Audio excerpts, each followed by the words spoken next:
Assalamualaikum warahmatullahi wabarakatuh. Saya Mahmud Syarif Hidayat, NIM 201030008. Pada video kali ini saya akan menjelaskan tentang materi hukum dan moralitas. Pada pembahasan kali ini, marilah kita mulai dengan bahasan pengertian moralitas. Moral sendiri berasal dari bahasa Latin yaitu mos yang berarti kebiasaan, adat, dan berasal dari bahasa Belanda moral yang berarti kesusilaan dan budi pekerti. Moral berarti ajaran tentang baik buruk perbuatan dan kelakuan. Sedangkan dalam Islam, moral disebut dengan akhlak yang artinya budi pekerti, perangai, tingkah laku, dan tabiat. Kata moral sering dikaitkan dengan keadaan batin seseorang seperti budi pekerti luhur, keramah tamahan, dan ketaatan dalam menjalankan kewajiban agama dan sikap yang mempunyai kemaslahatan semua orang dan diri sendiri. Selanjutnya, hubungan moralitas dan hukum.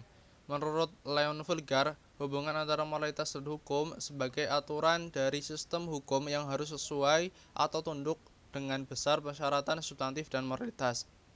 Dalam kajian filsafat hukum barat, antara hukum dan moralitas memang mempunyai kaitan yang erat, tetapi hukum tidak bisa disamakan dengan moralitas.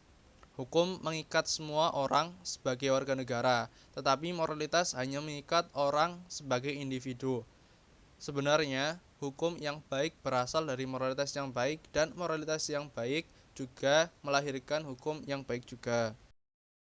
Moral sebagai landasan tujuan. Dalam banyak literatur ditemukan bahwa tujuan hukum atau cita-cita hukum tidak lain daripada keadilan. Esensi keadilan berpangkal pada moral manusia yang diwujudkan dalam rasa kebersamaan. Selanjutnya, hukum bersatu dengan moral. Menurut Profesor Dr. Hazerin dalam buku Demokrasi Pancasila menyatakan bahwa hukum tanpa moral adalah suatu kezaliman. Sistem hukum yang tidak memiliki akar substansial pada keadilan dan moralitas pada akhirnya akan terpental. Menurut Profesor Dr. Haji Muhammad Rasidi, hukum dan moral harus berdampingan karena moral adalah pokok dari hukum.